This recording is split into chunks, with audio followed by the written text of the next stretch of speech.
Oke, baik. Bismillahirrahmanirrahim. Assalamualaikum warahmatullahi wabarakatuh. Oke, baik. Hari ini kita akan lanjut ya di mata kuliah mikrobiologi dan parasitologi ya. Yang hari ini yang akan kita bahas itu terkait tentang salah satu parasit. Ya, kita sudah membahas terkait tentang parasitologi ya. Jadi ini salah satu parasit ya yang dikenal dengan istilah protozoa.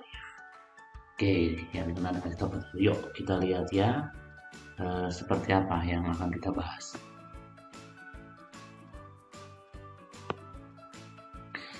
Oke, baik. Di sini ada sedikit pendahuluan ya terkait tentang protozoa. Jadi protozoa itu apa? Ini protozoa itu dapat diartikan itu first animal. Ya, jadi kayak hewan pertama gitu ya. Ini suatu bentuk sederhana dari kehidupan hewan ya, seperti itu. Nah, habitatnya dapat hidup bebas di laut atau air tawar, tanah. Ada juga yang bersimbiosis atau hidup di dalam organisme lain. Nah, organisme lain itu yang kita kenal dengan istilahnya host atau host space ya, seperti itu. Atau bahasa kitanya menginang lah ya. Nah, kemudian hidup protozoa itu bergantung pada nutrisi, suhu, pH, dan beberapa protozoa bergantung pula kepada cahaya. Jadi ini terkait tentang kehidupan protozoa ya, seperti itu. Nah, karakteristik protozoa dapat dilihat sebagai berikut ya. Jadi protozoa ini merupakan organisme eukariotik ya, uniseluler. Apa artinya? Ya, eukariotik itu berarti organisme yang memiliki membran inti sel atau di protozoa ini sudah dikenal dengan istilah nukleus ya atau inti sel. Kemudian dia uniseluler. Jadi uniseluler itu dia bersel satu atau disebut dengan bersel tunggal. Jadi hewan protozoa ini ya hidupnya sendiri gitu ya. Tapi bisa juga sih satu-satu itu juga dia bisa hidup berkelompok atau koloni. Oke, kemudian protozoa ini tidak memiliki yang namanya dinding sel ya. Jadi nggak ada ya istilah dinding sel di protozoa seperti di bakteri atau seperti di tumbuhan itu nggak ada ya. Oke, nah, kebanyakan dari protozoa itu motil atau aktif bergerak karena kebanyakan dari protozoa itu memiliki alat gerak ya. Contohnya itu flagella, kemudian cilia ya, atau ada yang namanya amoeboid. Ya, nanti kita bahas ya, flagella itu kayak semacam bulu cambuk, kemudian cilia itu kayak bulu getar, itu seperti ilustrasi gambar di pojok kanan ya, itu disebut cilia. Kemudian amoeboid itu dia disebutnya itu kaki semu ya, seperti itu. Kemudian dia bersifat heterotrof ya, kemo. Jadi dia itu termasuk organisme heterotrof, tidak bisa membuat makanan sendiri ya. Dia bisa memanfaatkan zat kimia ya untuk nanti ya dikonversi menjadi makanan ya, atau dimanfaatkan lah ya untuk makanan ya, seperti itu. Oke, nah kemudian sifatnya mirip hewan ya, tetapi uniseluler. Oke, kemudian aktivitas makan dilakukan dengan cara fagositosis. Artinya apa? Fagositosis ini memakan semacam makan gitulah ya, memakan partikel ya. Dan pinositosis. Jadi kalau fago itu makan, kalau pino itu minum. Jadi seperti meminum cairan atau nutrisi yang terlarut ya, seperti itu. Nah, berikut karakteristik protozoa yang lainnya ya. Ini sebagian besar protozoa itu bersifat parasit ya hidup di organisme yang lain ya, dan memiliki dua bentuk ya. Bentuknya itu ada yang dikenal dengan istilah tropozoid ya, dalam keadaan yang sesuai apa ya, jadi dalam keadaan yang sesuai bentuknya itu disebut tropozoid lah, kita sebut seperti itu. Tapi kalau dalam keadaan yang ekstrim, ekstrim itu ya berarti yang tidak sesuai untuk protozoa tersebut ya, atau dalam keadaan cekaman fisiologis kita bisa sebut seperti itu bentuknya disebutnya kista ya, itu bentuknya disebutnya kista ya, seperti itu. Nah, beberapa protozoa dikelompokkan sama dengan alga atau fungi ya. Misalnya ada yang namanya Euglena ya, atau slime mold. Nah, Euglena ini mirip seperti alga. Dia punya yang namanya klorofil ya, jadi warnanya itu warna hijau kalau Euglena, dan itu tidak bersifat parasit kalau untuk Euglena ya, seperti itu. Nah, ini contoh bentuk protozoa tadi yang di dalam keadaan ekstrim tadi, itu sebelah kiri itu disebutnya bentuknya kista. Nah, kalau dalam keadaan yang ya sesuai lah atau baik, itu bentuknya disebutnya topozoid ya, seperti itu. Nah, klasifikasi protozoa itu ada klasifikasi lama, ada klasifikasi baru ya. Nah, klasifikasi lama itu berdasarkan alat gerak. Ada 4 di sini ya. Nah, berdasarkan alat gerak itu ada yang namanya rhizopoda ya. Rhizo itu artinya, riznya itu akar, podium itu kaki ya. Oke, rhizopoda. Jadi makanya gambarnya kayak ada cabang-cabang gitu ya. Oke, nah kemudian ada yang namanya ciliata ya. Nah, kalau ciliata itu tadi kayak berambut getar gitu ya. Kemudian ada yang namanya flagellata ya. Jadi flagellata itu seperti bulu cambuk ya. Kemudian ada yang namanya sporozoa. Sporozoa ini dia tidak mempunyai alat gerak ya, seperti itu bisa dikatakan gitu. Atau sebenarnya dia bukan berarti tidak motil juga ya, dia motil tapi alat geraknya bukan berupa silia, bukan berupa flagella, atau kalau rhizopoda itu kayak kaki semu, bukan gitu ya.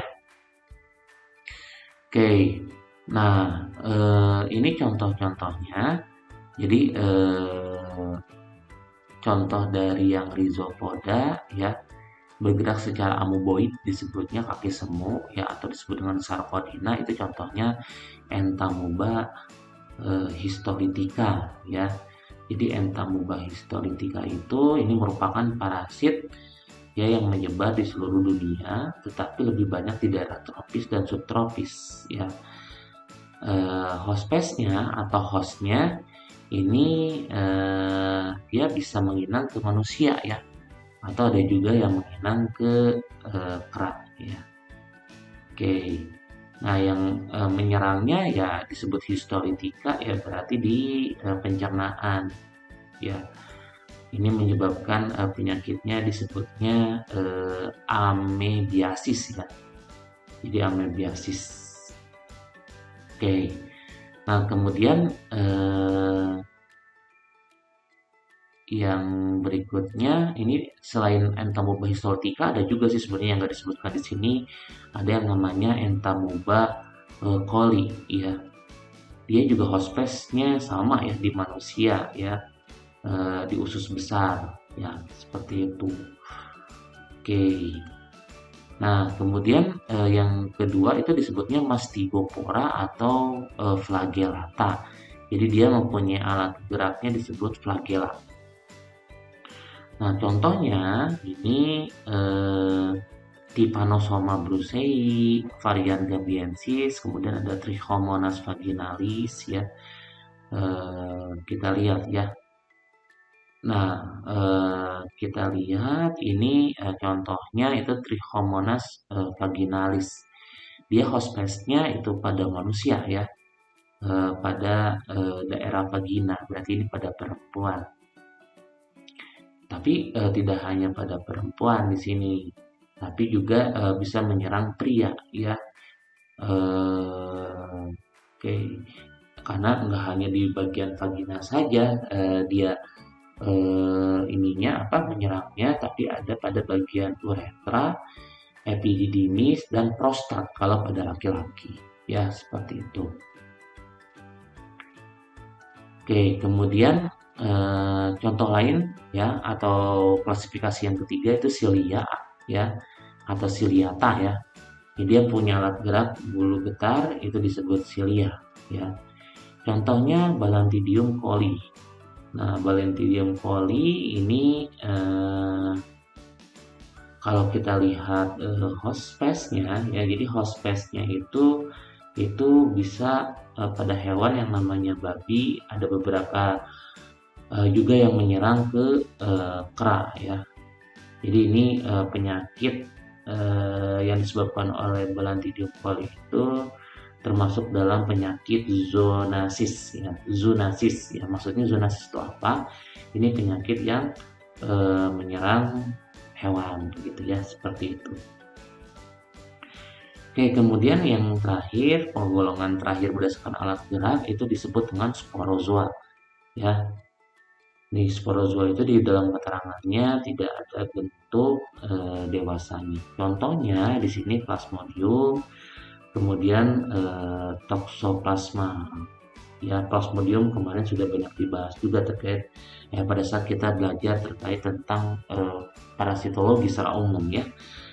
Nah, kalau Toxoplasma ya toxo ya kita kenal ya, toxo itu host space-nya ya, kalau ada disebut definitif host space-nya itu kucing dan binatang sejenisnya. Makanya kalau misalnya orang hamil katanya ya ada perempuan hamil tidak boleh tuh dekat-dekat dengan kucing yang berbulu seperti itu karena takut terkena toksoplasma katanya ya.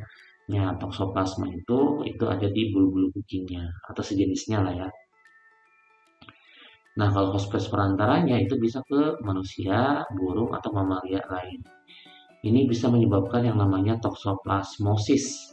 Nah, ya, itu bisa sampai menyerang ke otak ya, seperti itu. Serem juga ya.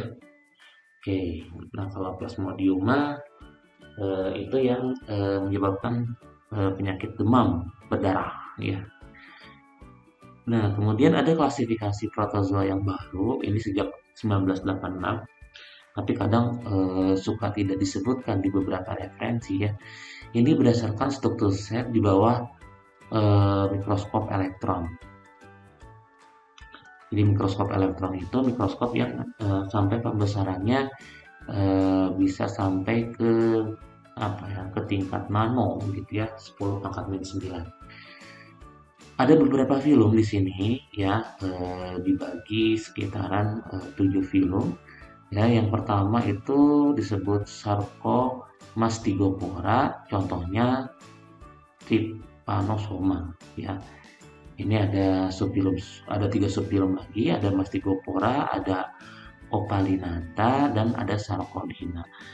Ya, nah di sini terlihat ya Mastygopora ya dan Sarcodina yang amoeboid itu dia masuk ke dalam satu filum, disebutnya Sarcomastygopora. Kemudian ada filum yang kedua itu disebut Labyrinthodonta ya, contohnya Labyrintula ya, ini contohnya. Kemudian ada filum susah banget ya ngomongnya, Apicomplexa ya, contohnya Toxoplasma ya. Kemudian ada filum Mycozoa, contohnya Ceratophrygma. Kemudian ada filum Microspora, itu contohnya Encephalitozoon. Kemudian ada filum Acetospora, contohnya Bartelia, dan terakhir ada Ciliopora, contohnya Balantidium orida. Ya, seperti itu. Yuk kita coba lihat satu-satu. Ini contohnya Sarcomastygopora. Ya, di sini ya tadi Mastygopora dia punya alat gerak berupa bulu cambuk atau flagel. Ada juga yang punya kaki semu atau pseudopodia. Ya, di situ ada Sarcodina kan tadi ya, atau keduanya katanya. Nah, subfilumnya ada Mastigophora ya, kemudian ada Opalinata dan Sarcodina. Ya, ini contoh-contohnya ya. Subfilum Mastigophora dibagi dua kelas. Contohnya di sini ada Mythomastigophora ya. Ada flagellata yang mirip tanaman, contohnya Eudena tadi yang suka dimirip-miripin seperti alga ya. Kemudian ada Volvox ya. Kemudian ada kelas Zoomastigospora itu, contohnya Trichomonas atau Trypanosoma ya. Kemudian ada Opalinata, ini sifatnya parasit. Sarcodina itu contohnya amoeboid ya. Punya alat geraknya berupa kaki semu ya. Contohnya amuba, entamuba ya, dan gitu ya. Plankton dia masuk di sini juga ya. Contoh plankton itu masuk ke dalam kelas Actinopoda. Nah, ini contoh ada salah satu yang tadi film ini ya, namanya Trypanosoma. Jadi Trypanosoma ini dia menyerang ke dalam tubuh manusia bisa ya. Dia menyerang ke hewan gitu ya. Nah, yang dia serang itu bagian dari sel darah merah atau yang kita kenal dengan istilah eritrosit. Nah, kalau lihat di gambar yang bergerak sebelah kanan, jadi itu ada sel darah, kemudian nah itu yang bergerak utak-utakan itu ya, itu disebut trypanosoma. Ya, dia aktif ya. Nah, ini contoh siklus hidup dari Trypanosoma, ya jenisnya sih macam-macam. Ini contoh dari disebutnya Trypanosoma brucei gambiensis dan Trypanosoma brucei rhodesiensis. Ya. Nah, ini ada dua ya apa ya stage di sini ya. Stage yang pertama ini yang di sebelah kiri itu pada lalat sese ya, ada namanya lalat sese, lucu ya. Lalat sese sese lalat sese ya. Nah, lalat sese ini dia kayak semacam, kalau nyamuk tuh vektor lah ya, pembawa gitu ya, pembawa dari Trypanosoma. Jadi Trypanosoma ini menyebabkan penyakit yang namanya trypanosomiasis ya. Kalau di Afrika dia disebutnya African trypanosomiasis ya. Pembawanya lalat sese ini. Jadi lalat sese ini dia hinggap, dia nempel ya. Eh, Nih kita lihat ya di sini ya. Contohnya misalnya sesenya itu sese ya, ngomongnya bebas lah ya. Dia hinggap di tubuh manusia ya, kemudian mengambil darah.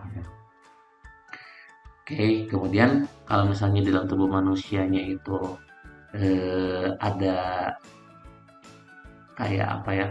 Eh, Sorry, bukan tubuh manusianya. Di lalat sesenya itu ada trypanosomanya ya, atau ada protozoanya. Nanti pada saat dia mau mengambil darah, seperti nyamuk mirip ya, dia akan nggak sengaja ya memasukkan yang namanya trypanosomanya gitu ya, seperti itu masuk tuh.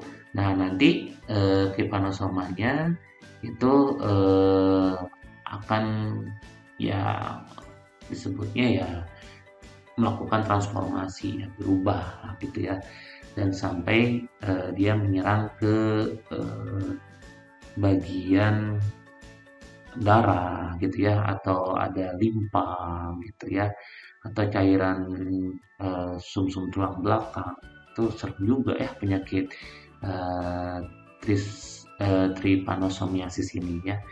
Nah, sampai nanti diambil lagi tuh oleh alat sese gitu ya, pada saat dia mau ambil darah lagi, misalnya ke AMI. Ya, kemudian akan berubah-berubah lagi sampai dia menginjekan lagi. Ya, seperti itu siklusnya. Oke. Nah, manusia yang terkena penyakit trypanosomiasis ini ya, dia menyebabkan manusianya itu cepat atau apa ya, sering tidur gitu ya. Bukan karena kebluk, bukan ya, tapi karena protozoa ya, seperti itu. Nah, ini contoh struktur trypanosomanya, trypanosoma gabiensis. Jadi di sini ada nukleusnya ya. Oke, kemudian dia aktif ya, bergerak, dia ada kayak flagellum ya, ada flagel di sini yang dia menyebabkan utak gitu ya, seperti itu. Oke, nah ini flagellumnya ya, seperti itu. Oke, ini contoh yang lain ya, bukan trypanosoma, ini ada flagellum. Ya, ini contoh film yang kedua, namanya Labyrinthodonta. Ini kebanyakan hidup di laut ya, jumlahnya tidak banyak. Ini merupakan parasit pada alga ya. Contohnya Labyrinthula ya, dia punya flagel ya, flagel gini ya. Oke, dia menyerang alga. Kemudian ini Apicomplexa ya. Ya kalau geraknya bisa punya flagella atau cilia, contohnya Plasmodium atau dan Toxoplasma. Ini contoh gambar Toxoplasma ya. Jadi Toxoplasma itu dia punya kayak semacam flagel, jadi kayak bulu-bulu cambuk ya, seperti itu. Oke, kemudian ada Myxozoa. Myxozoa itu dia spora multiseluler, bentuknya kapsul dengan satu atau lebih polar. Nah, parasitnya pada ikan atau invertebrata. Contohnya di sini Ceratomixa, yang ini bentuknya seperti ini kalau kita lihat di internet. Kemudian ada Microspora, ini parasit pada invertebrata ya, hewan yang tidak bertulang belakang ya, dan vertebrata tingkat rendah. Kemudian dia punya spora berdinding tebal yang mengandung suatu bahan infeksi atau disebutnya sporoplasma ya, yang berperan dalam proses penyerangan atau invasi. Kalau gambaran di siklus ini, dia menyerangnya di bagian epitel ya, epitel dari hostnya ya. Contohnya ini Encephalozone cuniculi, ada juga Enterocytozone vienensis. Kemudian berikutnya ada Acetospora. Acetospora itu parasit pada invertebrata atau hewan yang tidak bertulang belakang dan sedikit vertebrata. Ya, sporanya multiseluler tanpa kapsul atau filamen. Seluruh spesiesnya adalah parasit. Contohnya Masteria, ini yang gambar yang di samping kanan. Kemudian ada Haplosporidium. Kemudian berikutnya, ini yang terakhir ya. Ini ada yang namanya Ciliospora. Jadi dari kata saja dia punya alat geraknya, punya silia ya. Dia punya nukleusnya ada 2 jenis ya. Kemudian dia sifatnya heterotrof, dia punya vakuola kontraktil ya untuk pencernaan makanan. Contohnya Paramecium balantidium. Ini merupakan parasit yang biasa menginfeksi balantidium ya, terutama itu ke hewan ya. Babi, tikus, monyet, anjing ya. Ada juga sih ke manusia ya. Ini contoh Paramecium, dia punya silia atau bulu getar, dia punya vakuola kontraktil atau vakuola makanan ya. Oke, dia bergetar kayak begini ya. Oke, itu sedikit yang bisa saya sampaikan terkait tentang protozoa ya. Mudah-mudahan apa yang disampaikan bisa dimengerti. Terkait tentang protozoanya yang berupa siklus hidup, kemudian stage-stage-nya apa, kita sudah pernah bahas ya. Nanti dilihat lagi video yang sebelumnya terkait tentang parasitologi ya. Oke, terima kasih atas perhatiannya. Saya tutup pertemuan hari ini. Assalamualaikum warahmatullahi wabarakatuh.